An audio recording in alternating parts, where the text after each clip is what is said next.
सोनिया गांधी जी और मिशेल बैचेलेट एक साथ खड़ी हैं। जॉर्ज सोरोस है और साथ में मिशेल बैचेलेट खड़ी हुई है। गुरुद्वारों को तोड़ा गया, बलात्कार हुआ, हत्या हुई। तब ये कहा थी भारत की सबसे पुरानी राजनीतिक पार्टी एक माओइस्ट संगठन की तरह कार्य करे और जो अपना जाल और तंत्र विदेश में भी फैलाए तो ये बेहद ही चिंताजनक बात हो जाती है। मैं बात कर रहा हूं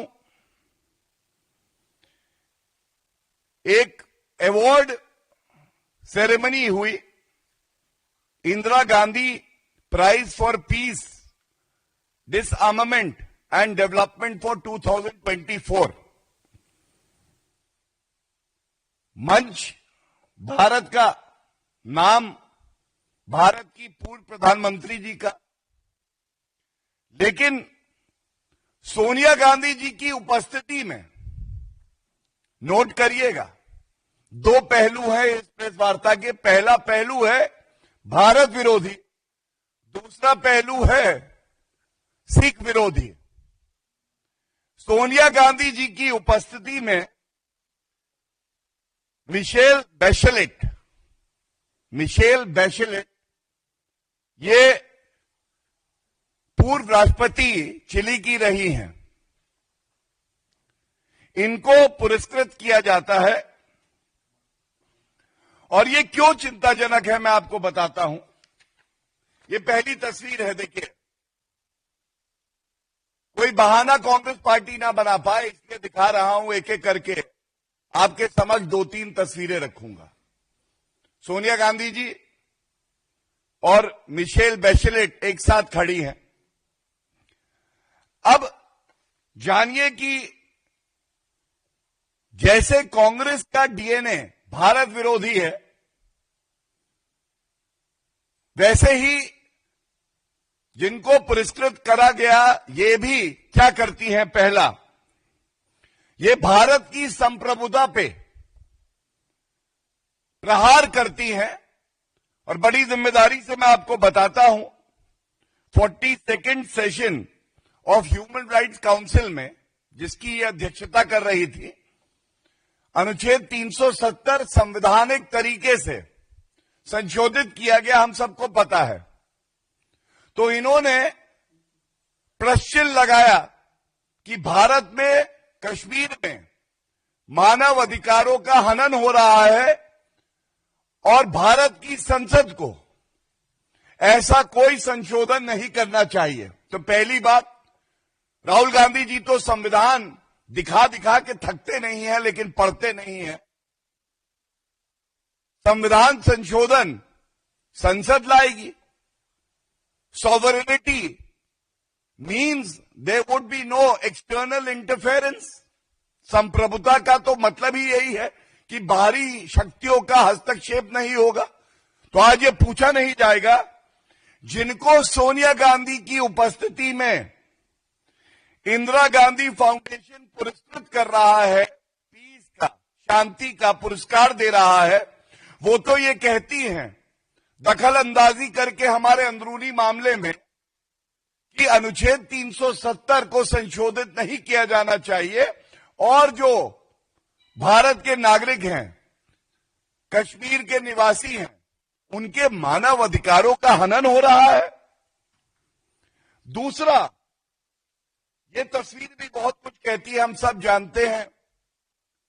राहुल गांधी के सबसे पूजनीय, प्रिय, लविंग अंकल कौन है?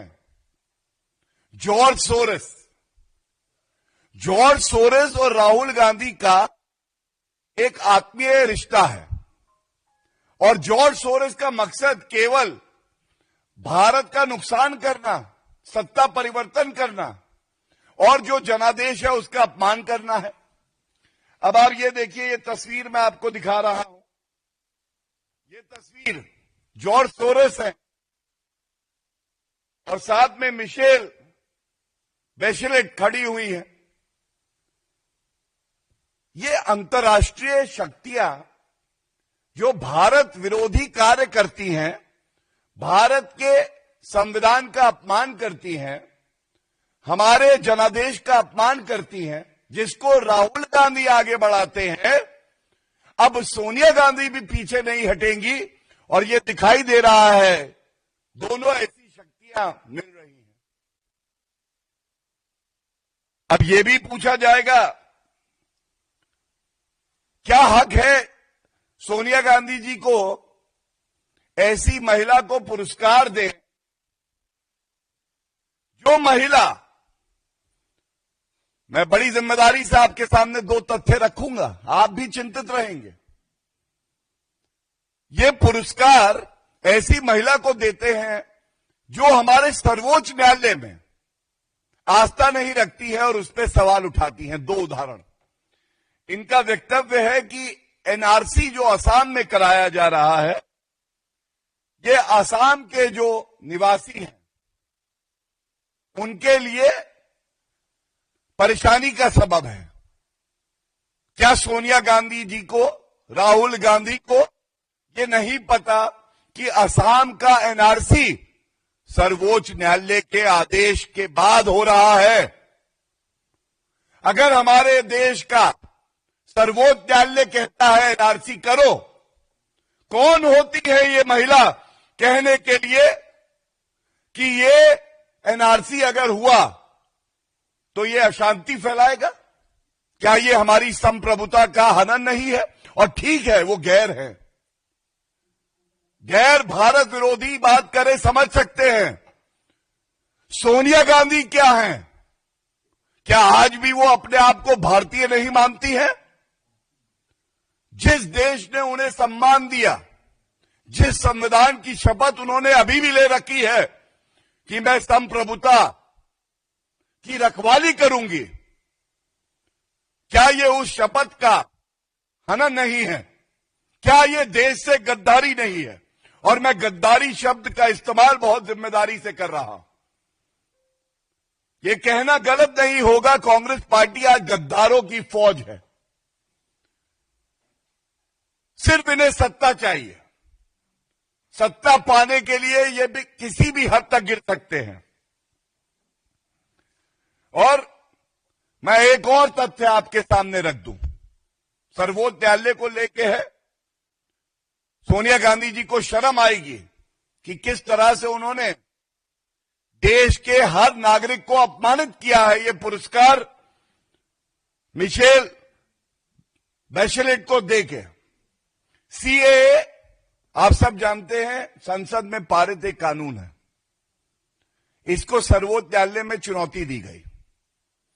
मैं वरिष्ठ अधिवक्ता होने के नाते आपसे साझा करना चाहता हूं, सर्वोच्च न्यायालय ने सीएए कानून पे रोक नहीं लगाई। अब आप देखिए किसके इशारे पर